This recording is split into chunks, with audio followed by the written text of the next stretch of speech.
我们现在可以说正站在一个历史的十字路口上，有一股非常非常巨大的浪潮就快要打过来了。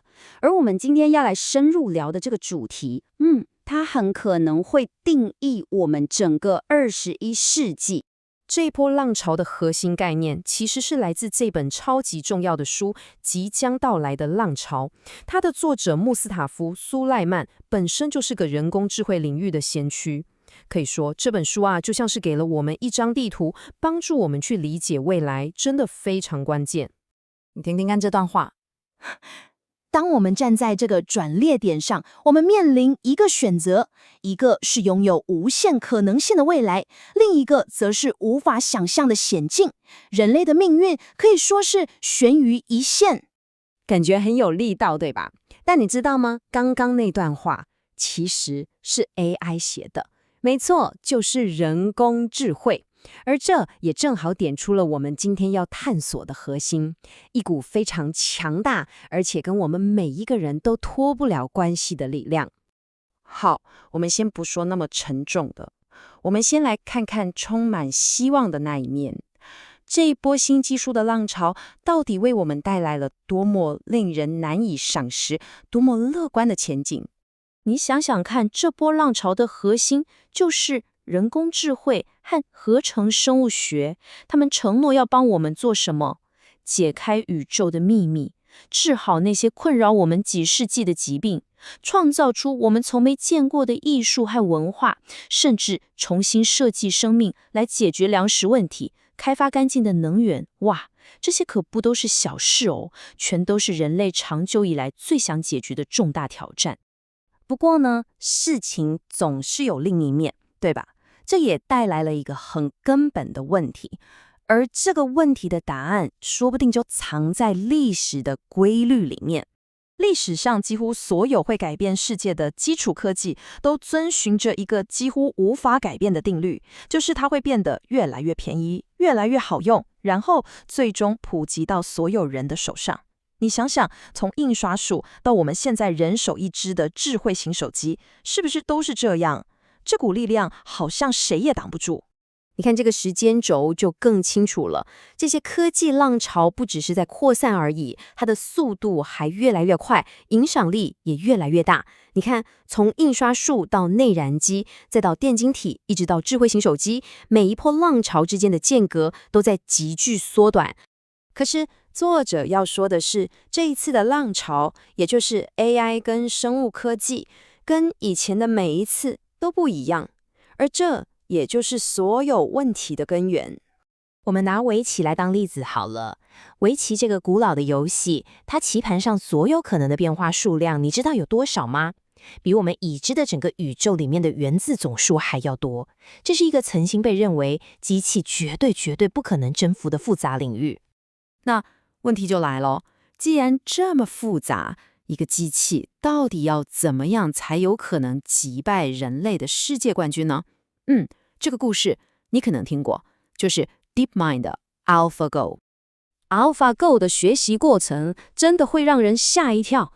首先他先去学习人类专家下过的15万场棋局，但这只是开始。接着他跟好几个自己的复制品下了几百万次的棋。最厉害的是他最后发现了全新的策略跟下法，是几千年来所有人类棋手都从来没想过的。他不是在学习，他是在超越。最经典的一幕就是在他跟世界冠军李石猴比赛的第2局 ，AlphaGo 下出了那颗非常有名的第37手。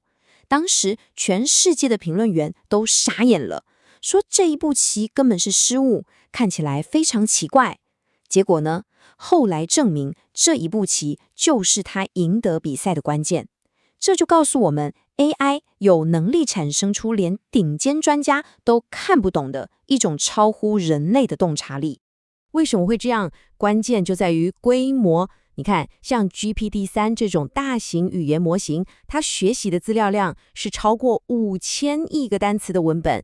5000亿，这是什么概念呢？我们来比较一下，一个人就算你一辈子什么事都不做，每天拼命读书，大概也只能读差不多80亿个单词，这两者之间的差距根本不是同一个量级的，对吧？好了，铺陈了这么多，终于要来到我们这次分析最核心也最棘手的部分了。这些既强大又不断普及的技术，正在把我们全人类推到一个巨大的两难困境里面。这就是那个核心的困境，非常清楚。这一代强大的科技把人类带往两个我们都不想要的极端：要么我们选择完全开放，让技术自由发展，但这就可能让坏人滥用它，造成灾难性的后果；要么我们为了安全把它锁起来，严格管制，但那就需要大规模的监控，最后创造出一个反乌托邦的未来。我们可以说，就是面临着这两种危险。你看，左边这条路是技术完全开放，它可能会赋予一些心怀不轨的人强大的力量，带来灾难。右边这条路呢，是为了安全，所以对技术进行严格的控制，但代价就是大规模的监控，可能会让我们失去自由，走向一个反乌托邦的世界。好像不管选哪一边，都不是我们想要的结局。你可能会想说，既然问题这么严重，为什么我们好像很少听到大家认真讨论这种困境？作者在这里提出了一个很有趣的概念，叫做悲观回避。意思就是说，我们人类天生就有一种倾向，会去忽略、淡化，甚至拒绝那些听起来太负面的说法。尤其是当我们面对科技可能带来的黑暗现实时，我们宁愿选择不去看。所以，我们真的就只能双手一摊，束手无策吗？面对这么大的浪潮，我们还有没有可能去驾驭它？这里书中并没有给出一个简单的答案，但是它确实提出了一条我们必须去思考的路。这个关键词叫做围堵。这个词听起来有点强硬，但它的意思是指我们必须要有能力去监控、消减、控制，甚至在最必要的时候关闭某些技术的发展。为什么要这么做？为的是在这个变化速度是指数级的时代里，让整个社会还能维持基本的掌控力。这当然非常困难，但却又非常重要。而围堵这个策略，它最终的目标其实是为了帮助我们走上一条作者称之为狭窄路径的道路。